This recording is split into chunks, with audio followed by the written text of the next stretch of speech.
Salut, c'est Patrick, on est de retour à la ludothèque pour vous présenter le Trésor des lutins. Le Trésor des lutins, c'est un jeu de tuiles coopératif dans lequel les enfants vont jouer des lutins qui vont essayer de ramasser un trésor avant que le dragon ne se réveille. Comme d'habitude, je vais vous montrer ce qu'on trouve dans la boîte, je vous explique comment on joue et à la fin je vous donne mon avis.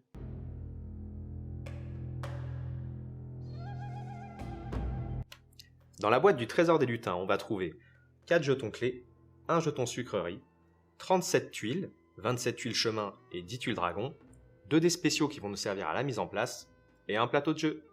La mise en place du jeu est très rapide, on va simplement prendre toutes les tuiles chemin et dragon et les retourner face cachée, les mélanger pour ne plus savoir où sont les dragons, et on va devoir déterminer où est-ce qu'on va placer les jetons clés et le jeton sucrerie. C'est à ça que vont nous servir ces 2 dés, ils vont nous servir uniquement à la mise en place, on ne s'en servira pas au cours de la partie. En effet, les dés ont des symboles et des couleurs différentes, donc qui vont nous permettre de dire dans quelle colonne et dans quelle ligne on va devoir placer le jeton. Par exemple, si je prends cette clé, je vais lancer les dés, et je vais chercher en fait l'intersection de ce qui est déterminé par les dés. Par exemple ici, ce serait l'intersection de orange et de la croix, donc c'est ici que je devrais placer le jeton clé. Je vais faire comme ça pour l'ensemble des jetons clés, à chaque fois je vais lancer les dés, et ça va me déterminer par exemple cette case. Si par hasard je tombe sur une case qui a déjà été tirée auparavant, et bien tout simplement je vais relancer les dés, les jetons ne peuvent pas être sur une même case. Je vais faire comme ça et je vais faire de même pour le jeton sucrerie que je vais venir installer. Dès que l'ensemble des 5 jetons ont été positionnés, la partie est prête à jouer. En commençant par le premier joueur, qui est celui qui imite le mieux un dragon,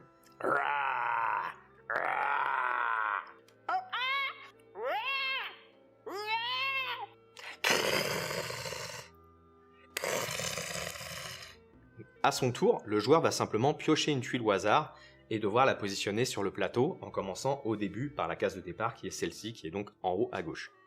Donc par exemple, si le joueur pioche cette tuile-là, il va la mettre comme ceci pour continuer le chemin. Le joueur suivant va faire la même chose, il va piocher une tuile pour prolonger le chemin. Par exemple, s'il prend celle-ci, il pourra décider de la mettre comme ça ou comme ceci. On voit que là, il y a un début en fait d'embranchement qui est possible et qu'il va y avoir un début stratégie à faire. Il ne faut pas oublier qu'au cours du chemin, l'objectif va être d'aller jusqu'au trésor ici. C'est-à-dire qu'il va falloir réussir à arriver à amener le chemin jusqu'au coffre. Mais attention, pour pouvoir ouvrir le coffre, il va falloir collecter un minimum de 3 clés. Il y a 4 clés sur le plateau, mais il en faudra au moins 3 pour pouvoir ouvrir le coffre. Si jamais les joueurs réussissent à faire le chemin en arrivant jusqu'au coffre mais sans avoir les clés, alors c'est perdu parce qu'il faut avoir les clés pour ouvrir le coffre. Il y a une menace parce que certains joueurs, en piochant, vont piocher des dragons. À ce moment-là, on va les rajouter ici, sur la piste du dragon.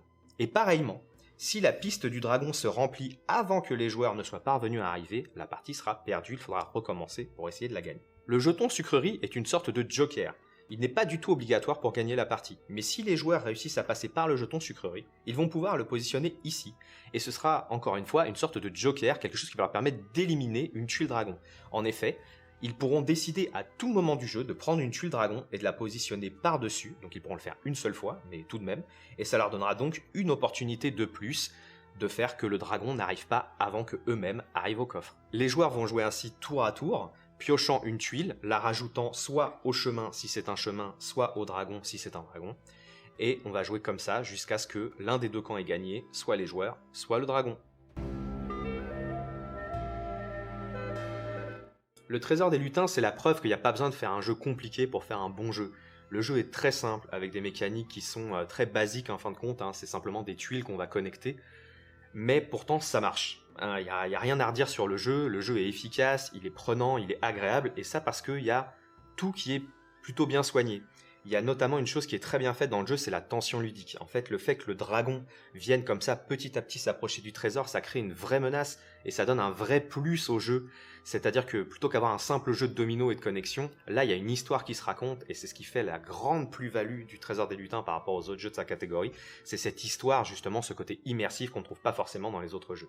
Le Trésor des lutins, c'est un jeu coopératif. On l'a déjà dit, mais j'insiste dessus parce que mine de rien, ça change d'avoir enfin des jeux où on joue ensemble plutôt que les uns contre les autres. Et surtout, c'est un coopératif qui fonctionne. Encore une fois, il fonctionne parce que il y a ce petit côté stress, ce petit côté histoire que les enfants vont partager. En fait, ils vont un peu s'amuser à se faire peur les uns les autres, à faire non, non, ne tire pas le dragon, ce genre de choses, et ça va créer une ambiance autour de la table qui est vraiment sympa.